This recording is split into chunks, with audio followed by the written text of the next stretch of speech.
Hace unas semanas atrás estaba estudiando la Biblia y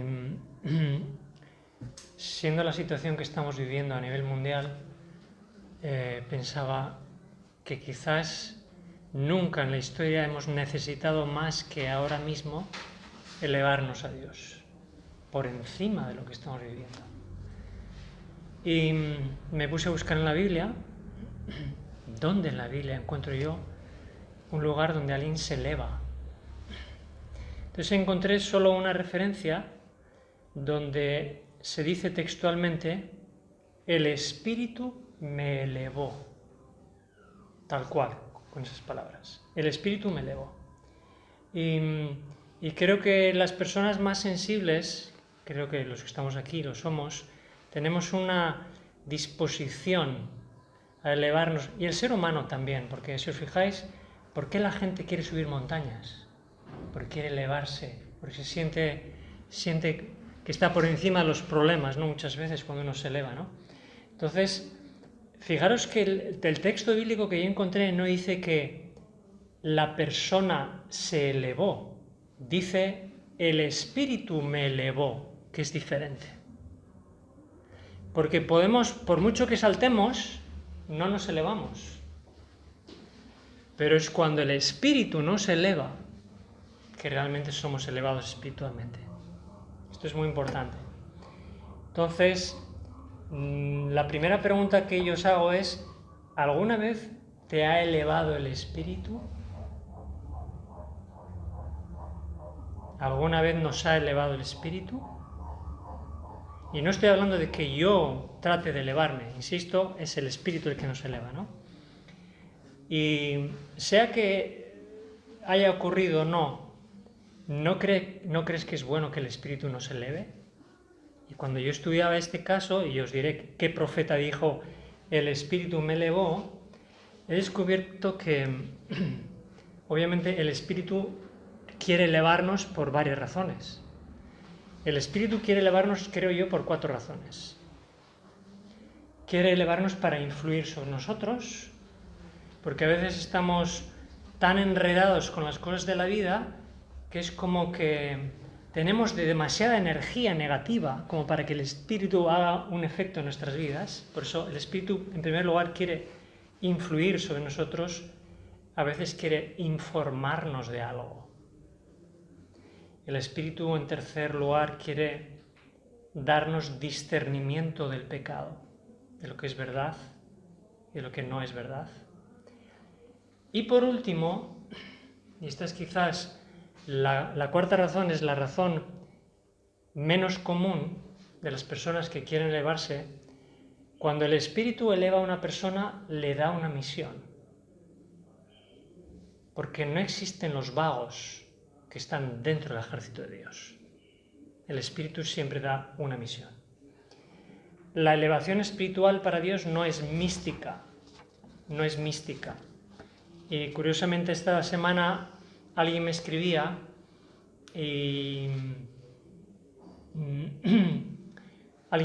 respondiendo a un correo mío donde yo le hablaba de que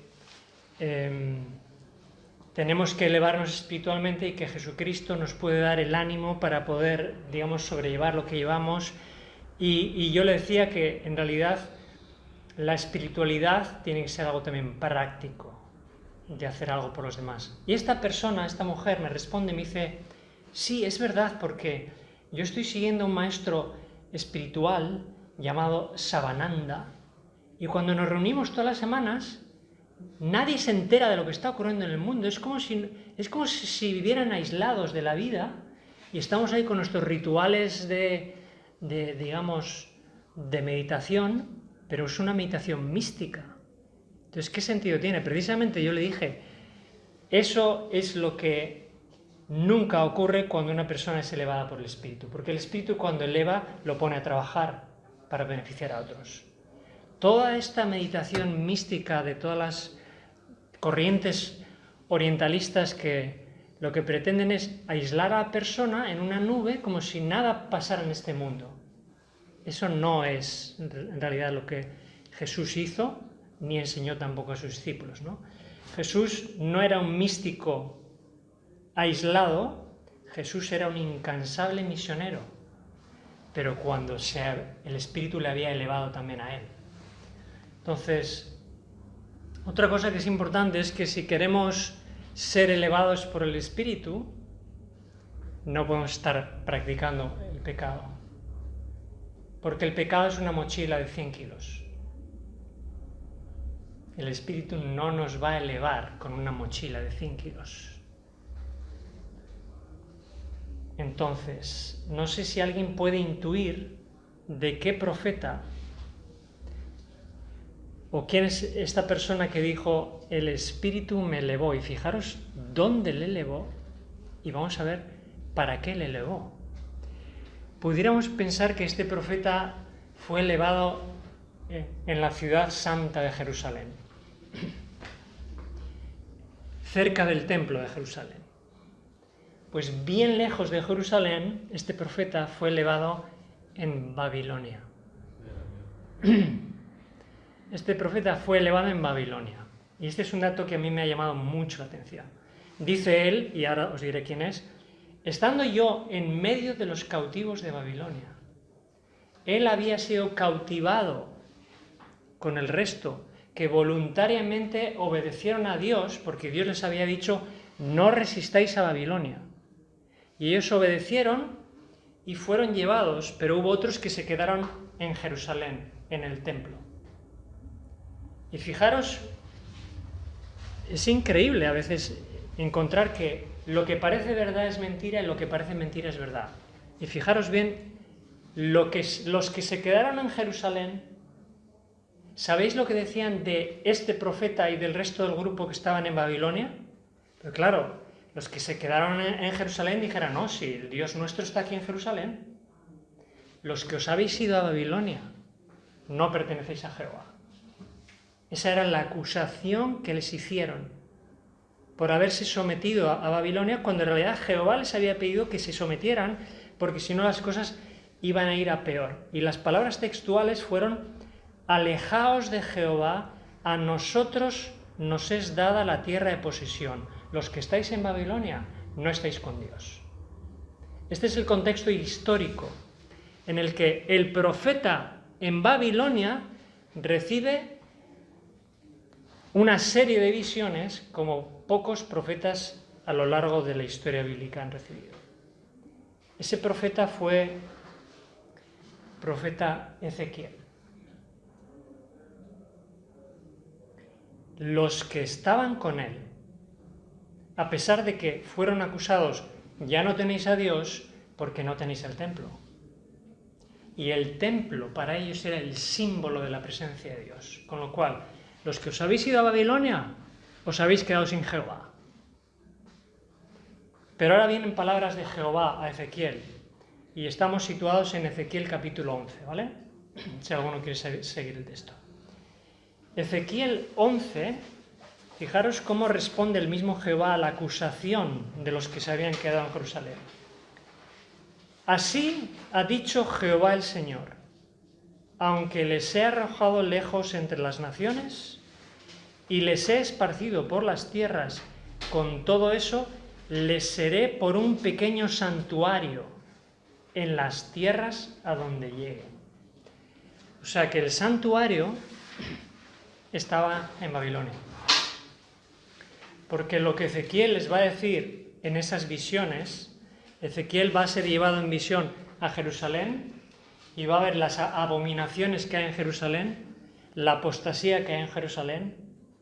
Y fijaros que cuando uno es elevado por el Espíritu, uno puede pensar que Dios le está elevando para algo glorioso y algo muy bonito.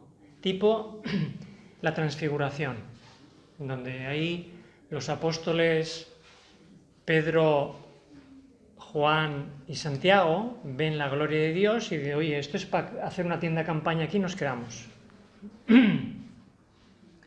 Las visiones que vio Ezequiel fueron visiones de la apostasía y de la corrupción que había en Jerusalén. Y si revisáramos varias de las visiones, Ezequiel va a ver cómo la gloria de Jehová se levantaba del templo de Jerusalén y abandonaba la ciudad. O sea, aparentemente los que vivían ahí pensaban que Jehová iba a estar todavía con ellos, porque tenían el templo, tenían el mármol bonito. El problema es que no se estaban dando cuenta que la presencia de Jehová se había ido de ahí. Y todo el libro de Ezequiel, o una buena parte de ella, dice cosas como, y está acusando sobre todo a los dirigentes. En Ezequiel 13:10 leemos, engañaron a mi pueblo diciendo paz no habiendo paz. Y en Ezequiel 16:2 dice, hijo de hombre, notifica a Jerusalén sus abominaciones. Y también dice en el capítulo 22:18, la casa de Israel se ha convertido en escoria, en basura. ¿Os imagináis que Dios eleva hoy a una persona y le manda que diga, vete a esa iglesia, vete a esa denominación y dile, os habéis convertido en una escoria? ¿Sería agradable escuchar ese mensaje? Ese era el mensaje de Ezequiel para Jerusalén. Os habéis convertido en basura, en estiércol, porque esa palabra puede usarse así también. Los profetas falsos, dice Ezequiel 22, devoran almas. Los sacerdotes violaron la ley. Imaginaros qué mensaje más impopular el que tuvo que dar Ezequiel. Y además, encima, ¿recordáis? Él en una de las visiones ve a 25 dirigentes religiosos en la puerta del templo, y haceros la idea del templo, el atrio, el lugar santo, el lugar santísimo.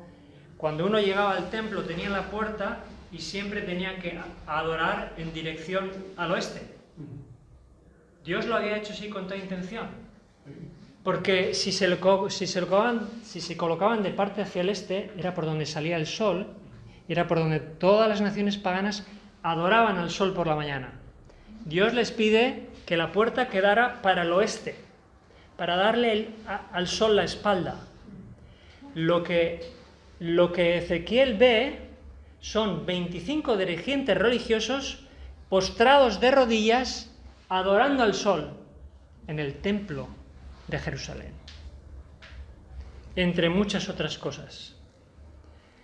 Y cuenta el capítulo 11 de Ezequiel que cuando Dios le pide a Ezequiel, profetiza todo lo que te estoy diciendo contra esta nación y contra esta ciudad, uno de esos 25 muere en el acto. En el acto muere. Fijaros cómo Dios a veces ordena cosas que son fuera de lo común. Imaginaros que alguien, un predicador, en este caso, imaginaros que Dios pide a un predicador predicar y que cuando alguien predica, alguien le da un infarto de corazón, el mensaje es tan fuerte que no lo puede aguantar y le da un infarto de corazón. Y yo sé que va a ocurrir, pero Dios me ha dicho que yo tengo que predicar eso. Ese era el mensaje que tenía que predicar Ezequiel, para que le dé un infarto a alguien, como juicio de Dios. Y lo importante es lo que también Dios le avisa a Ezequiel al principio en el capítulo 2, versículo 7. Les vas a hablar, escuchen o no escuchen, porque son muy rebeldes. Son muy rebeldes.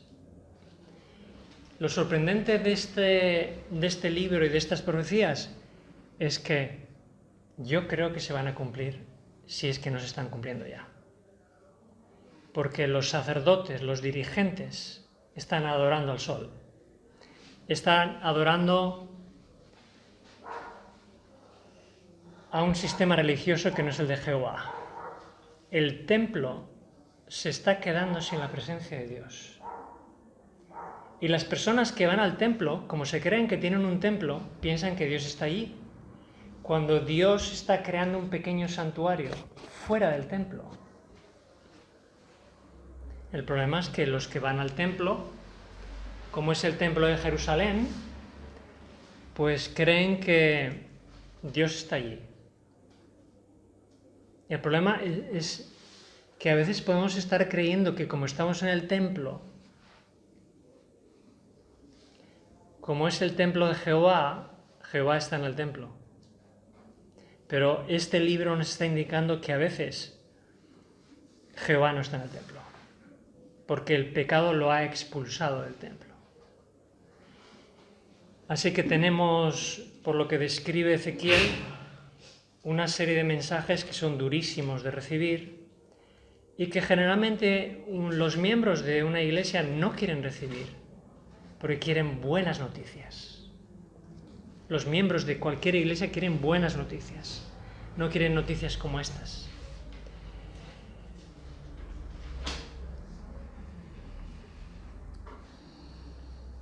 Todo este trabajo que hizo Ezequiel lo hizo mientras vivía en Babilonia, curiosamente. ¿Sabéis lo que quiere decir el nombre Ezequiel? Porque ese es otro dato interesante.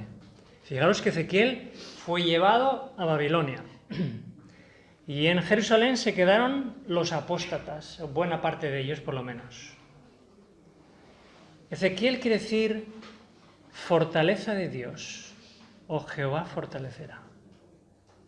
O sea, la fortaleza de Dios estaba con un pequeño grupo de personas que habían sido llevadas cautivas y Ezequiel estaba dándoles fortaleza al pueblo sincero en medio de Babilonia y dándoles esperanza para que si se arrepentían podría haber una restauración.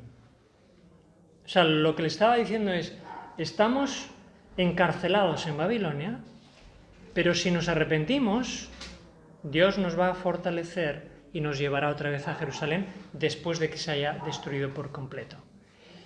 Yo creo que esto es profético y que se va a cumplir en este tiempo que estamos viviendo.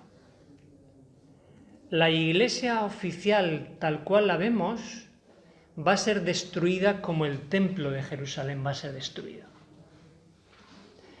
Y va a quedar un pequeño grupo de personas, como dice Ezequiel 11:16, en el que Jehová hará un pequeño santuario en las tierras lejanas de las personas que no estén en el templo oficial. Todo lo que pueda ser sacudido va a ser sacudido. Todas las denominaciones cristianas actuales que están involucradas en ecumenismo, que están mancomunadas con el Vaticano, todo eso va a ser destruido. Todo eso va a ser destruido. Y al igual que Ezequiel, debemos de pedir que el Espíritu nos eleve, porque viene destrucción sobre la tierra a todos los niveles. En las iglesias cristianas, de forma espiritual, pero a nivel físico, esta tierra va a ser sacudida como nunca. Hay un texto por ahí que dice, Jehová sacudirá no solo la tierra, sino la tierra y los cielos. Este planeta va a ser sacudido como una caña, vamos a ver muerte, destrucción, vamos a ver desolación, y solamente si el Espíritu nos eleva, vamos a poder fortalecernos espiritualmente para soportar lo que está por venir. Yo no quiero compartir a veces los pensamientos que tengo porque creo que la cosa se va a poner mal. Mal quiere decir que va a haber mucha gente que va a morir por los efectos de un tratamiento médico, vamos a llamarlo así, que se está imponiendo a nivel mundial. Mal porque mucha gente va a morir por hambre. Mal porque mucha gente va a morir por grandes catástrofes que van a ocurrir, porque los campos electromagnéticos solares y terrestres se están alterando ya, y eso va a provocar destrucción. Y a eso luego hay que añadir lo que Dios permita que ocurra. no lo que el hombre ha provocado. Con lo cual, este planeta se va a convertir en un gran cementerio. Y no estamos preparados. Porque el espíritu todavía no nos ha elevado como quiere elevarnos. Tenemos zapatos de hierro. Y necesitamos ser elevados por el espíritu, porque yo creo que si no somos elevados ahora por el espíritu, no seremos elevados cuando Cristo venga. Y no sé si me estoy explicando bien. Si ahora mismo el espíritu no nos empieza a elevar y a poder vivir, como dice bien Pablo cuando escribió a los Efesios, Dios nos bendijo en los lugares celestiales. Dios nos bendice en los lugares celestiales. ¿Y cómo yo puedo elevarme a un lugar celestial? Solo porque el Espíritu Santo me eleve a un lugar celestial. En la medida que el Espíritu me eleve, yo voy a recibir la bendición. En otras palabras, él dice también que se nos da la opción de que nos sentemos en el trono. Y en el Apocalipsis también se menciona eso, ¿no? Entonces, me parece que vivimos tan enredados en las redes, y fijaros que Jesús, una de las cosas que les pide a sus discípulos es dejar las redes. Y hoy vivimos enredados en las redes sociales. Como alguien decía, el otro día alguien, no sé quién me decía, sí, ya sé, una persona con la que estoy en contacto, que es abogado, es cristiano, estamos teniendo contacto porque yo creo que se está acercando a Dios este hombre. Y este hombre me decía, Juan, es que las redes sociales nos están enredando. Sí, efectivamente. Y yo le decía a él esto. Tenemos que desenredarnos para poder ser elevados. Y que cada uno haga su cómputo. ¿Cuánto tiempo al día yo estoy enredado en la red social? ¿Y cuánto tiempo al día yo estoy pidiéndole a Dios que me eleve para no estar enredado en esta tierra? ¿Cuánto? Que cada uno haga las matemáticas. Cada uno haga su cálculo. Este es un plan satánico para no elevarnos, para que no nos elevemos. Porque el enemigo no quiere que ninguno se eleve. El enemigo quiere todos con los pies en el suelo. Cristo viene y todos se quedan con los pies en el suelo. Ese es el plan que él tiene. Pero la idea que Dios tiene es que el Espíritu nos eleve como elevó a Ezequiel. Y no quiere decir con esto que vamos a tener visiones como Ezequiel. Lo que quiere decir con esto es que requiere para cada uno de nosotros que pasemos tiempo con Dios para poder recibir la bendición espiritual, para poder volver a bajar, cumplir la misión y que se termine todo esto. Que Dios nos ayude a que esto sea una realidad, que no sea simplemente una teoría, que podamos aprender de la historia de Ezequiel, que podamos buscar nuestros tiempos durante el día, apartados, desconectados de lo que nos rodea, y podamos ser elevados para que primero seamos transformados por el Espíritu y después de eso terminemos la obra que tenemos aquí. Espero que eso sea una realidad en cada uno de vosotros y también en mí. Amén.